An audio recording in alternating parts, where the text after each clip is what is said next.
The Night Before Christmas by my old friend Clement C. Moore.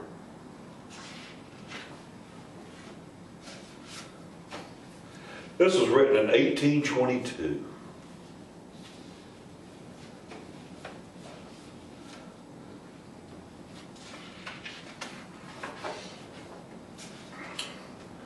"'Twas the night before Christmas, when all through the house not a creature was stirring, not even a mouse.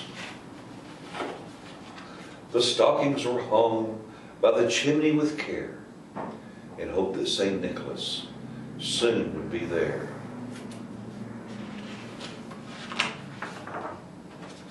The children were nestled all snug in their beds, while visions of sugar plums danced in their heads.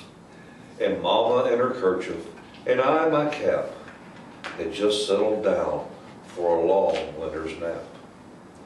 When out on the lawn there rose such a clatter, I sprang from my bed to see what was the matter.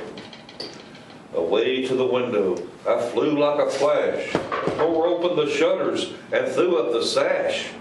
The moon on the breast of a new fallen snow gave a luster of midday to objects below. When what to my wondering eyes should appear but a miniature sleigh and a tiny reindeer, with a little old driver so lively and quick, I knew in a moment it must be Saint Nick. More rapid than eagles his coursers they came, and he whistled and shouted and called them by name. Now Dasher, now Dancer, now Prancer and Vixen, on Comet, on Cupid, on Donder and Blitzen. To the top of the porch, to the top of the wall, now dash away, dash away, dash away all. As dry leaves before the wild hurricane fly, when they meet with an obstacle, mount to the sky. So up on the housetop, the coursers they flew, with sleigh full of toys, and St. Nicholas too. And then in a twinkling I heard on the roof the prancing and pawing of each little hoof. As I drew in my head and was turning around, down the chimney St. Nicholas came with a bound.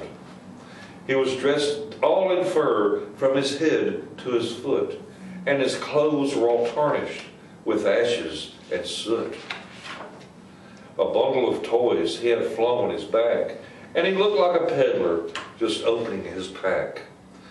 His eyes, how they twinkled, his dimples, how merry, his cheeks were like roses, his nose like a cherry.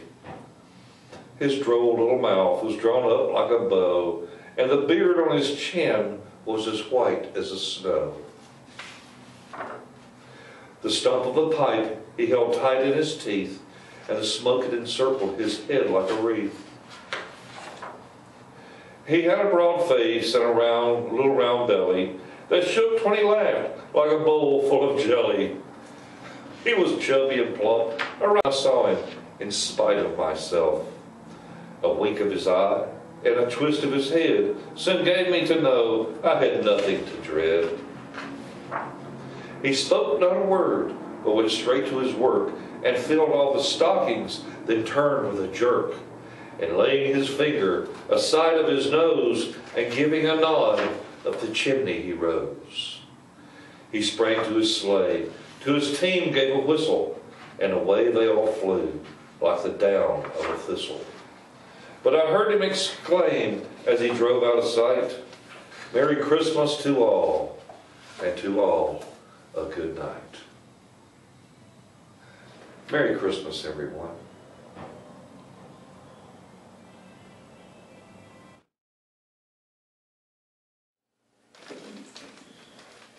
Whoa!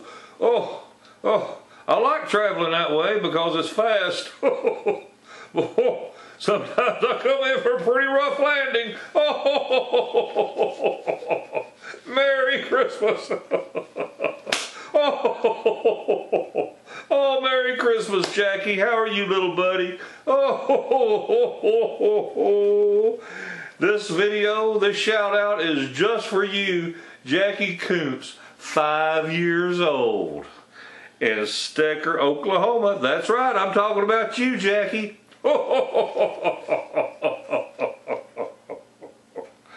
And I love that you like to play outside. Get your exercise. It's nice to be outside and play. And I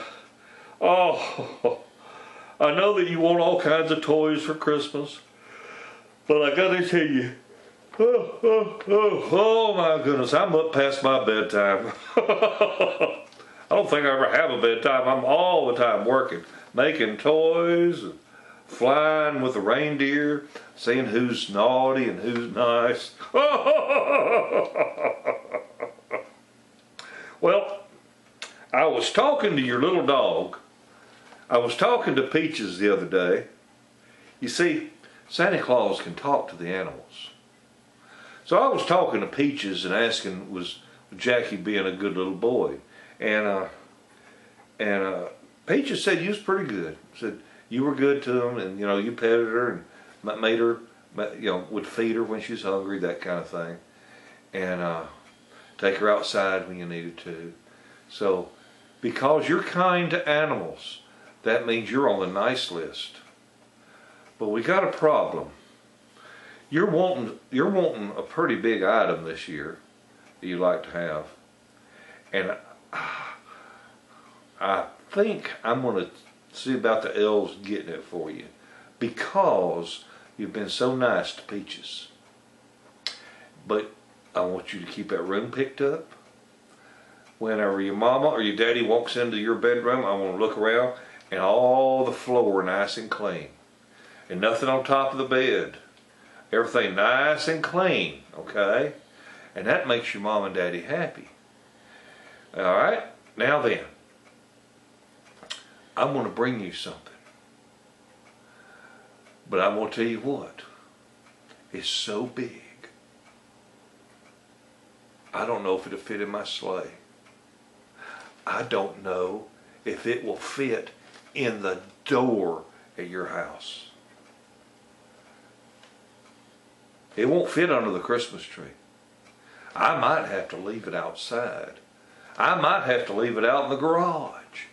I don't know. Because it's going to be big and it's going to be heavy, and the dadgum reindeer ain't going to like pulling it. But when I told them it was for little Jackie, then they said they was going to try their best. And they're going to give their best shot to take off with a sleigh full of toys and Santa Claus and your gift. Oh, it's gonna be rough, but we're gonna try to do it, okay? It's a special surprise just for you, Jackie, just for you. Now, I need you to do one thing for old Santa Claus. I am so fat that the reindeer told me if I ate one more cookie, if I had one more cup of milk, I was going to get so fat that they couldn't pull me around the world no more. So I'm going to need you to get a carrot. And take a carrot and cut it into 9 pieces. For Dasher and Dancer and Prancer and Vixen, Comet and Cupid and Donner and Blitzen and Rudolph. And I'll feed that carrot to those reindeer, okay? And they'll be happy, because that means I didn't need a cookie, drink more milk, and get fatter on them. And that carrot would be good for them, give them energy so they can fly real good. All right? So, Jackie, you have a very Merry Christmas. Okay? Be a good boy. Bye-bye.